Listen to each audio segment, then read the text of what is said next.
Tuhan bersama-Hamu.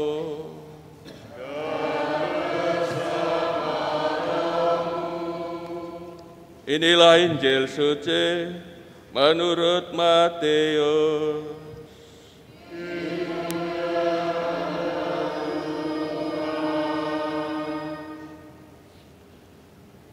Sekali peristiwa, ketika Yesus melihat orang banyak yang mengikutinya, tergeraklah hatinya oleh belas kasihan kepada mereka, karena mereka lelah dan terlantar, seperti domba yang tidak mempunyai gembala. Lalu kata Yesus kepada murid-muridnya, "Tuaian memang banyak, tetapi pekerja sedikit. Karena itu, mintalah kepada Tuhan yang empunya tuaian, supaya Ia mengirimkan pekerja-pekerja untuk tuaian itu." Yesus memanggil ke-12 muridnya dan memberi kuasa kepada mereka untuk mengusir roh-roh jahat dan untuk menyembuhkan orang-orang dari segala penyakit dan kelemahan. Inilah nama ke-12 rasul itu. Pertama Simon, yang disebut Petrus, dan Andreas saudaranya, Yakobus anak Zebedius dan Yohanes saudaranya, Filipus dan Bartolomeus, Thomas dan Matius pemungut cukai, Yakobus anak Alpeus dan Tadius, Simon orang Selot, dan Yudas Iskariot yang mengkhianati Yesus. Yesus mengutus ke-12 murid itu dan berpesan kepada mereka, "Janganlah kamu menyimpang ke jalan bangsa lain atau masuk ke dalam kota orang Samaria, melainkan pergilah kepada domba-domba yang hilang dari umat Israel. Pergilah dan wartakanlah, kerajaan surga sudah dekat. Sembuhkanlah orang sakit, bangkitkanlah orang mati, sembuhkanlah orang kusta, usirlah setan-setan. Kamu telah memperolehnya dengan cuma-cuma, karena itu berikanlah pula dengan cuma-cuma."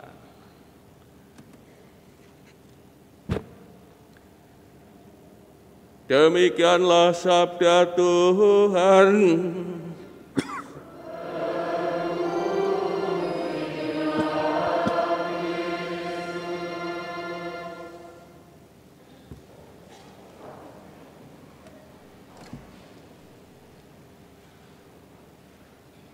Saudara-saudari yang terkasih, dengan empati yang mendalam,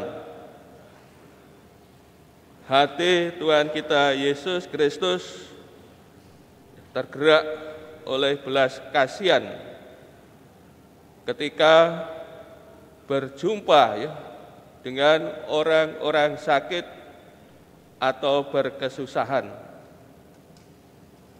Ini dalam bacaan Injil yang sering kita baca demikian, ketika berhadapan dengan orang yang sakit, orang yang menderita, kerasukan setan dan sebagainya, hati Tuhan tergerak oleh belas kasihan kepada mereka. Dan hati yang tergerak oleh belas kasihan ini, hati Tuhan mendorong Tuhan Yesus untuk melakukan tindakan-tindakan dengan melakukan penyembuhan, pengusiran setan dan sebagainya. Dan dalam bacaan Injil yang ditampilkan pada hari ini, hati Tuhan juga tergerak oleh belas kasihan ketika orang banyak mengikuti Tuhan Yesus, dan tadi digambarkan keadaan mereka, mereka lelah dan terlantar seperti domba yang tidak mempunyai gembala. Dari gambaran ini saja nampak jelas bagaimana domba yang tidak mempunyai gembala. Berarti kan tidak ada yang merawat, mengurus mereka, terlantar. Dan tentu dalam keadaan bahaya, sewaktu-waktu bisa menjadi mangsa serigala. Keadaan mereka benar-benar memprihatinkan.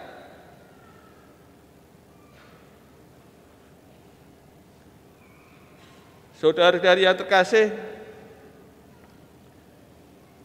kiasan domba, keadaan umat digambarkan seperti domba tanpa gembala ini muncul dalam doa Musa pada akhir hidupnya, menjelang akhir hidupnya. Musa berdoa bagi penggantinya Yosua supaya keadaan umat tidak seperti domba tanpa gembala. Dan memang dalam sejarah Israel sering terjadi gembala umat ini membiarkan umat Israel tidak diurus, tidak dipelihara, ora diopeni, dibiarkan begitu saja, sehingga umat tercerai-berai.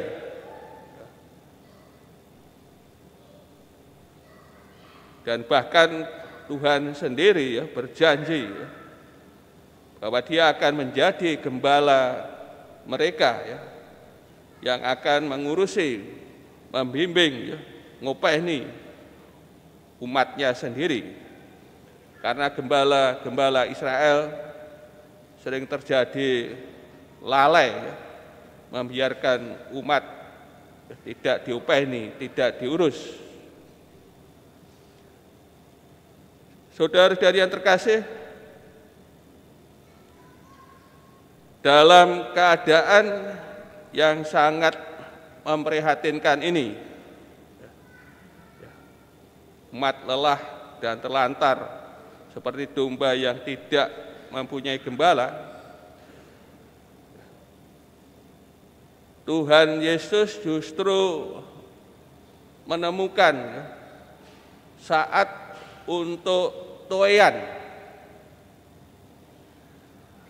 Waktu menuai di sini bukan gambaran tentang pengadilan yang akan diberikan kepada bangsa-bangsa atau kepada anak-anak si jahat. Namun kiasan di sini sebagai perutusan bagi para rasul, misi bagi para rasul pada awal zaman akhir. Pemberitaan mereka tentang datangnya kerajaan Allah bagi orang-orang Israel. Ini yang terjadi ya. Maka tadi dikatakan tuaian memang banyak, tetapi pekerjaannya sedikit. Dan para murid dididik oleh Tuhan Yesus ya, diajak berdoa kepada Bapa yang mempunyai tuaian supaya dikirim banyak pekerja untuk memanen tuaian. Tuaian yang telah ditabur ya, sabda yang ditabur oleh Tuhan Yesus ya dalam pewartaannya dan karya-karyanya.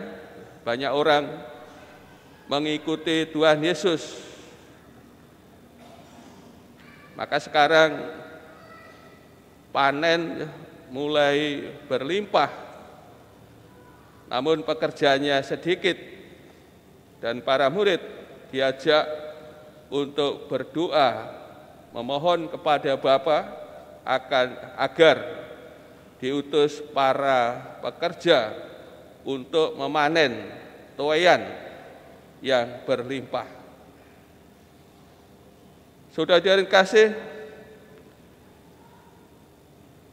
dan sepertinya ya para murid diajak berdoa saja tidak cukup, maka para murid dilibatkan untuk memanen tuaian. Maka dari antara mereka ya, yang mengikuti Tuhan Yesus akhirnya dipilih 12 orang yang disebut rasul untuk menuai ya, panenan.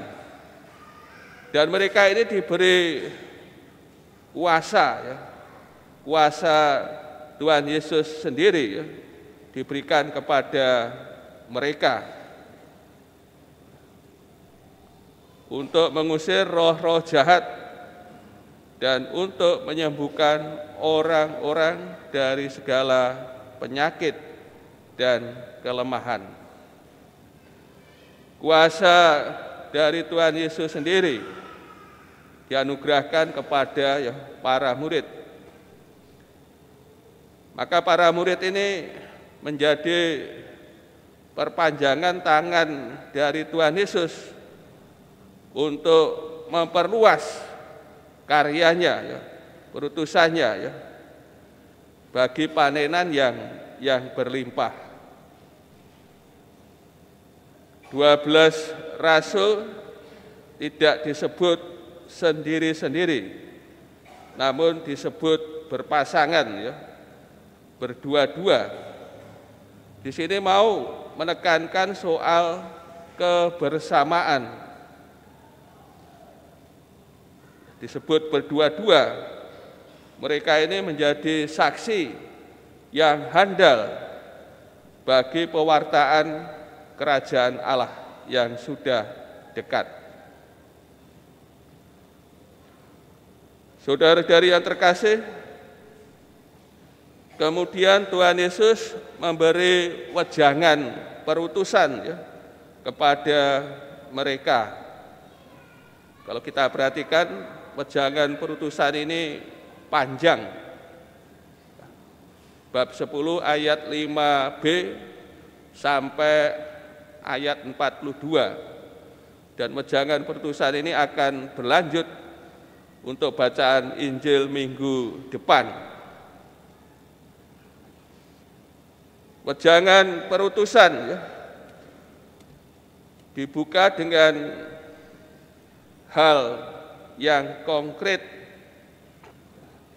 mengenai alamat perutusan mereka ya, alamat misi mereka yang sangat terbatas. Janganlah kamu menyimpang ke jalan bangsa lain atau masuk ke dalam kota orang Samaria, melainkan pergilah kepada domba-domba yang hilang dari umat Israel. Ini alamat misi mereka ya, yang terbatas. Ya memang perutusan Tuhan Yesus pada awalnya pewartaan pertama ya bagi orang-orang Israel. Namun setelah Tuhan Yesus bangkit dari mati ya, perutusan ini diperluas ya, untuk segala bangsa ya. Tidak hanya bagi umat Israel yang hilang, namun perutusan untuk segala bangsa ya. Saudara-saudari kasih, dan mereka diutus untuk memberitakan bahwa kerajaan Allah ya, sudah dekat.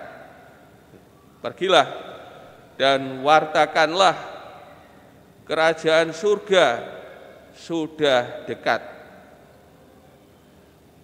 Hal ini seperti disampaikan oleh Tuhan Yesus ya, pada awal karyanya ya. Bertobatlah ya, kerajaan surga sudah dekat. Maka di sini mau ditekankan ya, perutusan para murid merupakan kelanjutan dari perutusan Tuhan Yesus Kristus sendiri. Dan mereka diutus untuk menghadirkan ya, kerajaan Allah dalam berbagai karya penyembuhan dan pengusiran. Sembuhkanlah orang sakit, bangkitkanlah orang mati, sembuhkanlah orang kusta, dan pengusiran, usirlah setan-setan. Ini karya Tuhan Yesus yang dipercayakan kepada para muridnya, yang sebelumnya ya, dikerjakan oleh Tuhan Yesus Kristus sendiri dalam penyembuhan berbagai penyakit dan juga pengusiran setan. Maka sekarang karya ini juga dipercayakan ya, kepada para muridnya. Para muridnya diikut sertakan dalam karya Tuhan, ya, karya belas kasih-Nya kepada manusia. Saudara-saudari yang terkasih, kemudian para murid disadarkan bahwa panggilan, bahwa Tuhan Yesus memanggil mereka, mengutusnya, dan memberi kuasa kepada mereka, bahwa mereka menerima ya, dengan cuma-cuma ya, gratis dari Tuhan Yesus. Mereka tidak harus membayar atau berjerih payah untuk menerima anugerah ini.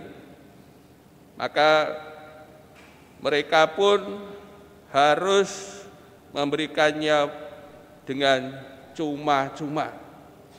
Ini semangat yang diajarkan Tuhan Yesus ya, kepada mereka, bahwa mereka menerima dengan cuma-cuma, maka harus juga dibagikan dengan cuma-cuma pula kepada sesama atas anugerah dari Tuhan kita Yesus Kristus.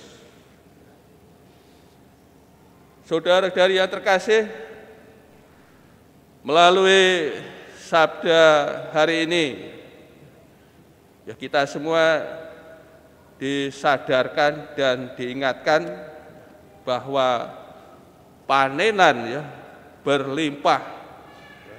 Kita ini termasuk ya, panenan ya, panenan yang berlimpah, ya, berlimpah ruah ya, umat Allah. yang ada di mana-mana ya, khususnya di Paroki Santa Monica Krian saja ya, umatnya wonten pinten nggih? Jumlahe pinten nggih? Jumlahe kuwatah. 2000 sekitar 2600. Wah, jumlahnya kan kuwatah, jumlahnya banyak ya. 2600 jiwa ini kan terus bertambah ini kan. Terus tenaga pastoralnya berapa ini? Imamnya hanya 2 ya.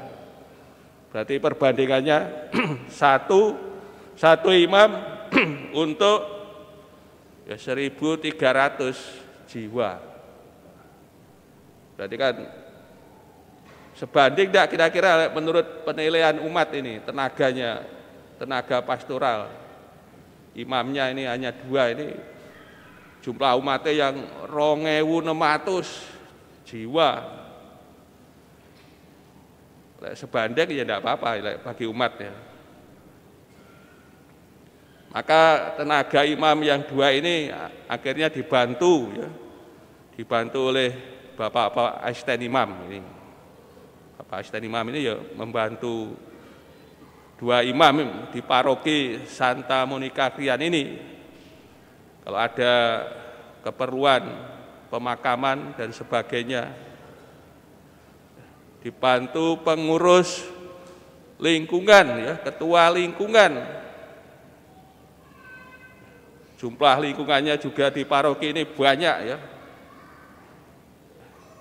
Maka ketua lingkungan juga ambil bagian dalam penggembalaan imam di paroki. Dibantu juga tenaga yang lain ya, pengurus dewan pastoral paroki yang berkaitan dengan pastoral. Ini juga membantu imam. Dibantu juga BGKP ya, Badan Gereja Katolik, yang mengurusi harta benda gereja yang menjadi milik uskup ya, bukan milik imam. Harta benda gereja ini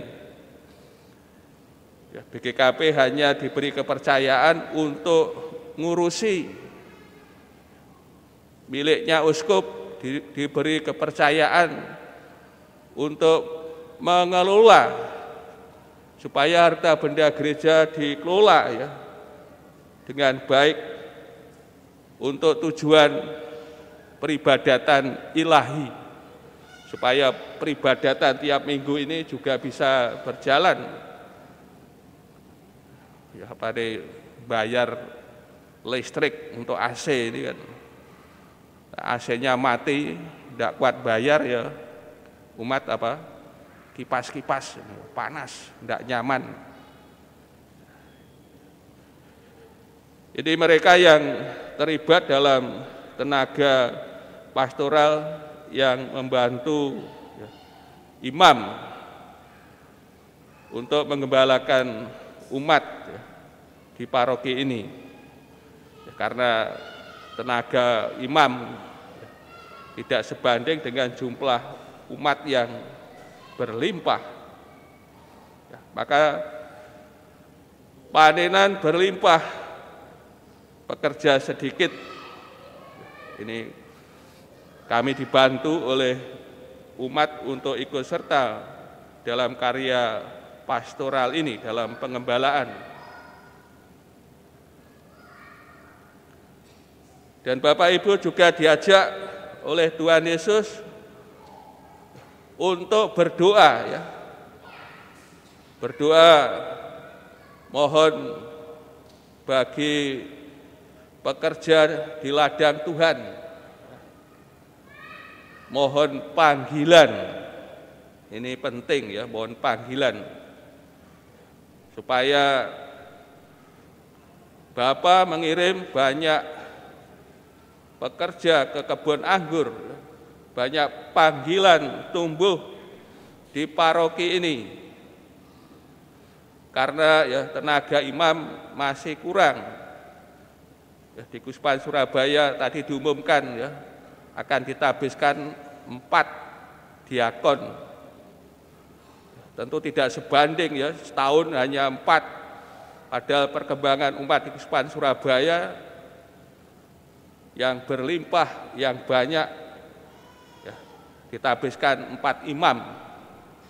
Tentu tidak sebanding dengan jumlah perkembangan umat. Maka umat juga diajak untuk berdoa, mohon panggilan. Dan juga hendaknya keluarga-keluarga juga bersedia mempersembahkan ya putranya kepada Tuhan supaya diberkati menjadi imam. Ini hendaknya keluarga-keluarga juga berdoa. Yang mempunyai anak kan bapak ibu. Ya Romo tidak punya anak, setelah nanti tua ya mati. Ya.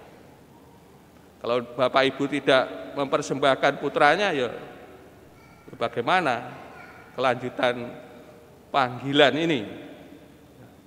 Maka hendaknya juga bapak ibu ya berdoa supaya anak-anak bapak ibu juga bersedia menjawab panggilan Tuhan. Yang seharusnya ini aku, utuslah aku. Ya. Jangan ini aku, utuslah dia. Ini anakku, ya, utuslah anak tetangga. Ya. Jangan seperti ini, namun hendaknya ya, ini anakku, kami persembahkan kepadamu ya Tuhan, supaya Engkau berkenan ya, memanggilnya menjadi imam-imam. Ya melalui sabda Tuhan kita semua dididik ya, oleh Tuhan Yesus bahwa panenan berlimpah ya, pekerja sedikit, dan kita dididik untuk selalu berdoa memohon agar banyak ya, pekerja ya, banyak panggilan, dan juga Bapak Ibu ya, bersedia mempersembahkan anak-anak Bapak Ibu untuk panggilan ya, menjadi imam dan sebagainya. Kiranya dengan demikian ya, kita semua ya, ikut serta dalam karya Tuhan Yesus, karya belas kasihannya ya, kepada umat manusia yang kita sendiri menerima anugerah dari kemurahan Tuhan semata.